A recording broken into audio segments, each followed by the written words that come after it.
ఇచ్చారు. ఇప్పుడు విశ్లేషకులు గారు చెప్పినట్టు స్పెషల్ స్టేటస్ అంటే నిధులు, అధిక నిధులు. ఆ నిధుల్ని ఇది వరకు ఆర్థిక సంఘం మొత్తం దేశం మొత్తం నుంచి వచ్చేటువంటి పన్నుల్లో 30% పక్కకు తీసేసి స్పెషల్ స్టేటస్ ఉన్న రాష్ట్రాలకు మాత్రం ఆ 30% నిధులు ఇచ్చి మిగతా 70% నిధులు మిగతా రాష్ట్రాలకు పంచేది ఫైనాన్స్ కమిషన్, ఆర్థిక సంఘం. ఆ యొక్క విధానాన్ని తీసేసింది. 15 ఆర్థిక సంఘం వచ్చాక తీసేసి ఇలా చేయడం వలన ప్రత్యేక హోదా ఉన్న రాష్ట్రాలకు ఉపయోగం ఉండట్లేదు, కూడా వాళ్ళు అభివృద్ధి చెందట్లేదు. గత 30 ఏళ్ళగా ఇస్తున్నాం, వాళ్ళు అభివృద్ధి చెందట్లేదు, ఆయా రాష్ట్రాలు అభివృద్ధి చెందట్లేదు. కాబట్టి ఇంకో మెకానిజం తీస్తారు. ఏంటో మెకానిజం? నేరుగా గ్రామాలకు నిధులు ఇచ్చేయటం, నేరుగా మున్సిపాలిటీ నిధులు ఇచ్చేయటం. అలాగే రాష్ట్రాలకి 32% పన్ను వాటా ఇచ్చేది ఈ కలెక్ట్ అయిన పన్నుల్లో. దాన్ని ఒకేసారి 10% పెంచి 42% పెంచేశారు. స్వతంత్ర భారతదేశంలో 10% పెంచింది ఎప్పుడూ లేదండి. అలా ఇచ్చారు. ఇది చేసినా సరే రాష్ట్రాలకి లోటు బడ్జెట్ లోటు ఉంటే ఆ లోటును కూడా ఎంత భర్తీ చేయాలని కూడా ఆర్థిక సంఘమే డిసైడ్ చేసి సంవత్సరానికి ఎంత ఇవ్వండి ఈ రాష్ట్రాలకు చెప్పేసి, ఈ విధంగా ఆల్రెడీ ఆ లోటు ఆంధ్రప్రదేశ్ రాష్ట్రానికి ఉన్న లోటు బడ్జెట్ కూడా సంవత్సరానికి సుమారుగా 20,000 కోట్ల రూపాయల చొప్పున అదనంగా మన నిధులు అందుతున్నాయి. ఆ యొక్క ఆర్థిక సంఘ నివేదిక ఆధారంగానే అదనంగా నిధులు అందుతున్నాయి. అయితే ప్రధానమంత్రి నరేంద్ర మోడీ గారు ఏం ఆలోచించారంటే, సరే మనం స్పెషల్ ప్యాకేజ్ స్టేటస్ అన్నాం కాబట్టి ఏ రకంగా డబ్బులు ఇద్దామని చెప్పి స్పెషల్ ప్యాకేజ్ రూపంలో ఇద్దామని చెప్పేసి అంటే ఆ రోజు మిత్రులు చెప్పినట్టే అసెంబ్లీలో తీర్మానం చేశారు. కేంద్రం పంపించి కేంద్ర కేబినెట్ కూడా ఆమోదించింది, పార్లమెంట్ కూడా ఓకే. అప్పుడు దాని ప్రకారంగా ఇటీవల ఎంత ఇచ్చారు అమౌంట్ ఇప్పుడు వరకు అని 26/7/2022 పార్లమెంట్ లో జీవీఎల్ నరసింహారావు గారు ప్రశ్న అడిగారు. ఏపీకి స్పెషల్ ప్యాకేజ్ ఇచ్చాం కదా, ఎంతవరకు ఇచ్చాం ఈ రోజు వరకు అంటే కేంద్ర ఆర్థిక మంత్రి ఇచ్చిన సమాధానం ఆ రోజు వరకు 7,798 కోట్లు, 7,798 కోట్ల వరకు ఇచ్చామని చెప్పి 2022 జూలై 26వ తారీఖు చెప్పారండి పార్లమెంట్ లో. ఇది పార్లమెంట్ లో ఇచ్చినటువంటి సమాధానం. ఈ యొక్క డాక్యుమెంట్ ఆన్లైన్ లో ఉంటుంది, ఎవరన్నా వెళ్ళి చూసుకోవచ్చు. ఏ ప్రాజెక్ట్ కి ఎంత ఇచ్చామన్నా కూడా ఆయా ప్రాజెక్టుల వివరాలు కూడా ఇక్కడే ఉన్నాయి. సో అప్పటి నుంచి ఇప్పుడు వరకు నాకు తెలిసి ఇంకో 2-3 వేల కోట్లు అదనంగానే ఇచ్చి ఉంటారు, 10,000 కోట్లు దాటిపోయి ఉంటది. అలాగే పన్ను రాయితీలు ఇచ్చారా అని చెప్పి కొంతమంది అడుగుతుంటారు. పన్ను రాయితీలు కూడా కేంద్ర ప్రభుత్వం 2015 నుంచి 20 వరకు 30%, ఇది చూడండి ప్రెస్ రిలీజ్ 30 సెప్టెంబర్ 2016 కేంద్ర ఫైనాన్స్ మంత్రి గారు ఇచ్చినటువంటి ఇది. పన్ను రాయితీలు కూడా 2015 నుంచి 20 వరకు కూడా పన్ను రాయితీలు అక్కడ పరిశ్రమ ఏర్పాటుకి ఆ 7 జిల్లాల్లో ఏర్పాటు పరిశ్రమ రాయితీలకి ఇవ్వడం కూడా జరిగిందని ఇస్తున్నామని కూడా చెప్పేసి ఆర్థిక సంఘం ఫైనాన్స్ మినిస్ట్రీ కూడా ఇచ్చింది. సో ఆ రకంగా అధిక నిధులు ఇవ్వడం జరిగింది, పన్ను రాయితీలు ఇవ్వడం జరిగింది. అదే దీన్ని రాజకీయంగా వాడుకోవాలని చెప్పేసి వైసీపీ కూడా ప్రయత్నం చేసింది. వాళ్ళు ఏదో 2019 ముందు చెప్పారు, ఈ రోజు కావలేదు. సో అసలు దేశంలో ఏ రాష్ట్రానికి లేని విధంగా ఈ రోజు ఏ రాష్ట్రానికి ఇవ్వాలన్నా అది అవ్వని పని. ఒకవేళ ఇవ్వదలుచుకుంటే దేశంలో అన్ని రాష్ట్రాలకు ఇవ్వాలి. ఎందుకంటే అన్ని రాష్ట్రాలు, కర్ణాటకతో సహా, తెలంగాణతో సహా, బీహార్తో సహా, తమిళనాడుతో సహా అందరూ అడుగుతారు ఒకవేళ ఇస్తే మాకు అలాగే ఇవ్వండి. ఇంకా అది ఇచ్చే ప్రయత్నం ఇంకేమంటారు అయ్యే పని కాదు. సో అందుకని దేశంలో ఏ రాష్ట్రానికి లేదు. దీన్ని ఒక బూచిగా చూపించి చేసే ప్రయత్నం చేస్తున్నారు. నెంబర్ 1. నెంబర్ 2, పోలవరం విషయానికి వస్తే పోలవరానికి నిధులు ఈ రోజు వరకు జనరల్ గా ఏంటంటే జాతీయ హోదా అంటే జాతీయ హోదాగా కేంద్ర నరేంద్ర మోడీ ప్రకటించారు. జాతీయ హోదా అంటే 60% నిధులు కేంద్రం భరిస్తే 40% నిధులు రాష్ట్రం భరిస్తుంది. అలా కూడా కాకుండా 100% నిధులు ఇస్తామని చెప్పి నరేంద్ర మోడీ గారు ప్రధానమంత్రి గారు చెప్పి 100% ఏ జాతీయ హోదా ఉన్న ప్రాజెక్టు ఈ రోజు వరకు 100% నిధులు ఇవ్వలేదు. అలాంటి పోలవరం ప్రాజెక్టు 100% నిధులు ఇస్తా అన్నారు. ఈ రోజు వరకు 16,000 కోట్ల పైచీలకు వరకు పోలవరం ఇవ్వడం జరిగింది. ఇది ఆన్గోయింగ్ ప్రాజెక్ట్. కానీ దురదృష్టం ఇక్కడ అమలు చేస్తుంది రాష్ట్ర ప్రభుత్వం, అమలు చేయాల్సింది రాష్ట్ర ప్రభుత్వం, పర్యవేక్షించి నిధులు ఇవ్వాల్సింది కేంద్రం. అంటే టాపీ మేస్త్రి పనులు, పచ్చిగా చెప్పాలంటే టాపీ పనులు లేకపోతే మేస్త్రి పనులు ఎన్ని చేసుకుంటారు, పైన కాంట్రాక్టర్ గా కేంద్ర ప్రభుత్వం డబ్బులు ఇస్తుంది.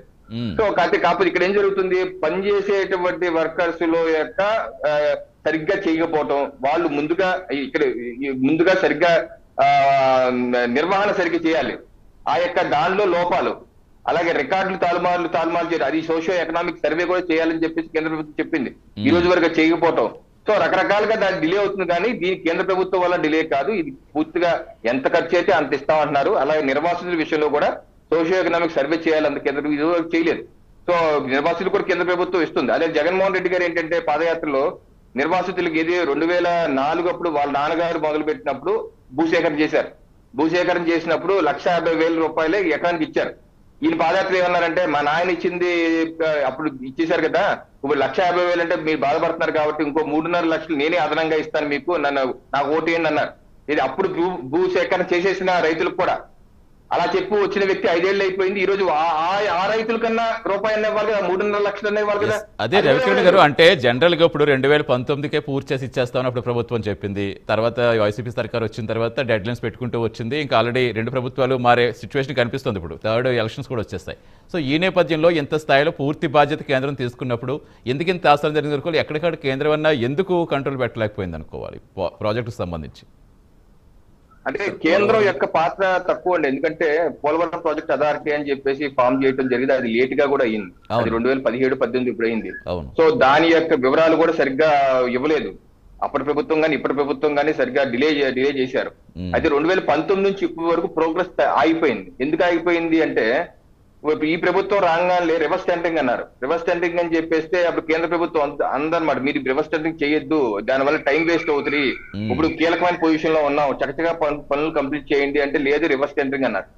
మేము చేసుకుంటాం అన్నారు. మరి కేంద్ర ప్రభుత్వం ఏం చేస్తారు? కేంద్ర ప్రభుత్వం మాస్టర్ కాదండి. మేము చెప్పినట్టే స్ట్రిక్ట్ గా బెత్తం పట్టుకుని ఇలా చేయాలంటే అలా చేసే పరిస్థితి రాష్ట్ర ప్రభుత్వాలు లేవు. నేను ఆ రోజు చెప్పారు వద్దని, అయినా సరే జగన్మోహన్ రెడ్డికి రివర్స్ టెండరింగ్ వెళ్ళారు కదా. వాళ్ళు బెత్తం పట్టుకుని తొడపాసు పెట్టగలిగారు, పెట్టలేదు. ఎందుకంటే ఇంప్లిమెంటేషన్ ఏజెన్సీ వాళ్ళు మొత్తం అంతా వాళ్ళ చేతుల్లో ఉంది. మేము ఇవ్వటం వరకే. సో వాళ్ళు వెళ్ళటం వల్ల ఏమైంది, టైం డిలే అయిపోయింది. ఈ రోజు 2020లో వరదలు వచ్చేసినాయి. ఆ వరదల కారణంగా నదీ గర్భంలో చంద్రబాబు నాయుడు హయాంలో నిర్మించినటువంటి డయాఫ్రమ్ వాల్ పాడైపోయిన విషయం ఎప్పుడు తెలిసింది? 2021లో వేరే పని మొదలు పెడితే లోపలికి తీస్తే అక్కడంతా పాడైపోయింది డయాఫ్రమ్ వాల్. మళ్ళీ వరదలు వచ్చేసాయి. 2022లో మళ్ళీ వరదలు వచ్చాయి, దానికి ఇంకా పాడైంది. ఇప్పుడు సమస్య ఏముంది? ముందు ఆ డయాఫ్రమ్ వాల్ సెట్ చేయాలి. ఆ డయాఫ్రమ్ వాల్ సెట్ చేయాలి, అంతర్జాతీయ నిపుణులు రావాలి. అది తొందరపడి కట్టామనుకోండి, రేపు లీకేజ్ వచ్చాయనుకోండి, ప్రాజెక్ట్ కి ప్రమాదం. సో ముందు ఆ ప్రధానమైన సాంకేతిక సమస్య దగ్గర ఆగిపోయాం. అంతర్జాతీయ నిపుణులు రావాలి, ఆ డయాఫ్రమ్ వాల్ సెట్ చేయాలి, ఆ కింద నది గర్భంలో సరిగ్గా వెయ్యాలి. అది ఏమన్నా లీకేజ్ ఉన్నాయనుకోండి, రేపు పైనుంచి నీళ్లు కాదు కింద నుంచి నీళ్లు వెళ్ళిపోతుంటాయి.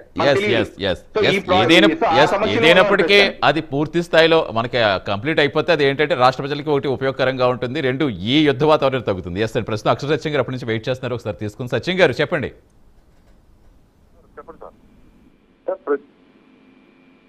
ప్రత్యేక హోదాలో విషయంలో మన సోదరులు వెంకటేష్ గారు చెప్పింది తప్పే, రవికిరణ్ గారు చెప్పింది తప్పే సార్. అది ఇద్దరు పరిచయస్తులే, బాధపడొచ్చు. కానీ వెంకటేష్ గారు ఏమంటారంటే వైసీపీ ప్రభుత్వం వస్తేనే ప్రత్యేక హోదా సాధించే అవకాశం ఉందా అన్నారు. అంటే ఒక 50 సంవత్సరాలు పరిపాలించిన తర్వాత వస్తుందా, లేకపోతే జగన్మోహన్ రెడ్డి గారు అమ్మాయి లేదా మనవరాన్ని పరిపాలించిన తర్వాత వస్తుందా సార్? 5 సంవత్సరాల్లో మీరు ఏమి సాధించారు వైసీపీ నుంచి ప్రత్యేక హోదా విషయంలో?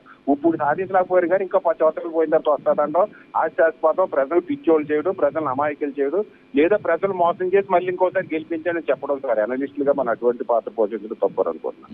రెండోది రవికిరణ్ గారు ఏమంటున్నారంటే లేదు ప్రత్యేక హోదా కంటే చాలా బ్రహ్మాండమైన ప్యాకేజ్ ఇచ్చాము.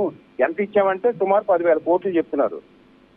10,000 కోట్లు అనేది ఒక రాష్ట్ర ప్రభుత్వానికి 10,000 కోట్లు అనేది ఒక పీనట్ సార్. అసలు ప్రత్యేక హోదా ఎందుకు కావాలంటే అంటావా సార్? సపోజ్ హైదరాబాద్ లో సాఫ్ట్వేర్ కంపెనీలు చంద్రబాబు నాయుడు గారి యొక్క పనివర్తనాన్ని చూసి లేదా ఇంకొకరు పనివర్తనాన్ని చూసి రాలేదు సార్. ఎందుకు వచ్చినాయంటే సాఫ్ట్వేర్ కంపెనీలు ఇండియాకి ఎందుకు వచ్చినాయి అంటే ఇన్కమ్ ట్యాక్స్ బెనిఫిట్స్ ఇచ్చారు, ట్యాక్స్ బెనిఫిట్స్ ఇచ్చారు, కరెంట్ ఎలక్ట్రిసిటీ బిల్లో 25% బిల్లు ఉన్న 75% రిబేట్ ఇచ్చారు. ఇవన్నీ రావడంతో కంపెనీస్ అన్ని ఇండియాకి రావడానికి ప్రొజెక్ట్ చేసినాయి.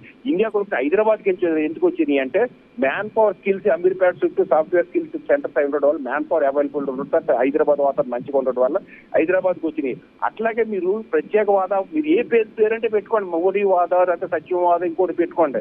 ఒక ఇన్కమ్ ట్యాక్స్ బెనిఫిట్ లేదా VAT benefit, GST benefits, electricity tax benefits ఇస్తే ఈ కంపెనీస్ ఎంఎన్సీస్ అన్ని కూడా హైదరాబాద్ వస్తే ఈ 5 విజయవాడ, విశాఖపట్నం, తిరుపతి లేదా రాయలసీమ ఎక్కడో చోట వస్తే ఒక 100 కంపెనీలు పెడితే అదో 10,000 మందికి ఎంప్లాయ్మెంట్ జనరేట్ చేస్తే అది ఇంకా యాంక్సిలరీ ఇండస్ట్రీస్ వస్తే కొన్ని వేల కోట్ల ఇన్కమ్ జనరేట్ అవుతుంది సార్ ఏపీకి. అప్పుడు బాగుపడుతుంది. కానీ మేము 5,000 కోట్లు ఇచ్చాము, దానికి 100 కోట్లు ఇచ్చాము, దీనికి 200 కోట్లు ఇచ్చాము, ఎవరికి కావాలి సార్ 100 కోట్లు? ప్రజలు ప్రత్యేక హోదా విషయంలో బీజేపీ మోసం చేసింది, వైసీపీ మోసం చేసింది, తెలుగుదేశం మోసం చేసింది సార్. దాని గురించి చర్చించుకోవడం విషయం కాదు. కానీ ఇప్పటికైనా